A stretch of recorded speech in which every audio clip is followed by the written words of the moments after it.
BJP ये भ्रम पैदा करना चाहती है कि उनके राज में टेररिज्म कम हुआ और कांग्रेस के राज में ज्यादा हुआ, जबकि सच क्या है? टेररिज्म का जो असली दौर जम्मू कश्मीर राज्य में जब तेज हुआ, घटनाएं तो शुरू से चलती आई, जो तेज हुआ वो 1989 की घटना के बाद हुआ, रूबिया सईद की घटना के बाद हुआ। और उसमें केंद्र में कौन राज कर रहा था? बीजेपी के समर्थन से वीपी सिंह की सरकार थी। फारूक अब्दुल्ला मना करते रहे, मत छोड़ो आतंकवादियों को। बीजेपी के दबाव में वीपी सिंह की सरकार ने उस समय आतंकवादियों को छोड़ा। जब ये घटना हुई 1990 में, पलायन शुरू हुआ, तो मार्च के अंदर लोकसभा के अंदर राजीव गांधी, जो उस समय नेता प्रतिपक्ष थे, लीडर ऑफ अपोजिशन थे, राजीव गांधी चुनाव हार चुके थे, वो लीडर ऑफ अपोजिशन थे, उन्होंने लोकसभा के अंदर एक डिबेट की डिमांड की और कश्मीर के हालात पे डिबेट हुई। और राजीव जी ने ये बोला कि कश्मीर के हालात बिगड़ रहे हैं और यहाँ पे सेना या बीएसएफ लगाएं। और किस पार्टी ने इसके विरोध किया था? आज अमित शाह जी पुरानी फाइलें नहीं खोलते हैं। किस पार्टी ने विरोध किया था? भारतीय जनता पार्टी ने विरोध किया था। उनके नेता जसवंत सिंह ने लोकसभा में खड़े होकर बोला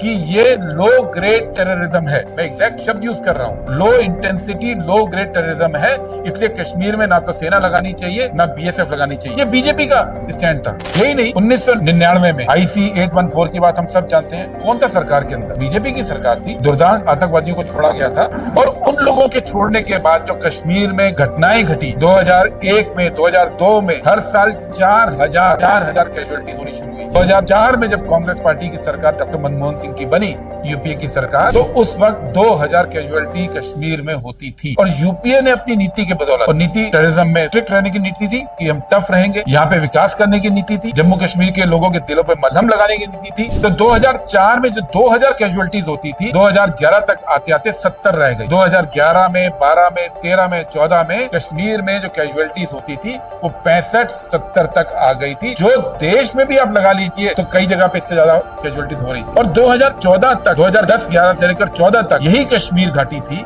यही जम्मू कश्मीर था, यही जम्मू के इलाके थे, वैष्णो देवी थे, कश्मीर में डल झील थी। आप देखेंगे तो लोगों के फेसबुक पे आप जाके देखिए, टूरिज्म फल फूलने लगा था। कश्मीर में शादियां के फंक्शन होने लग गए थे। 2010-11 के बाद नॉर्मेलिटी आई थी। उस नॉर्मेलिटी को जम्मू कश्मीर की भारतीय जनता पार्टी ने पिछले कुछ सालों में खत्म किया और लगातार कैजुअलिटीज वापस 400-300 तक पहुंचने लगी। कई बड़ी घटनाएं आतंकवाद की।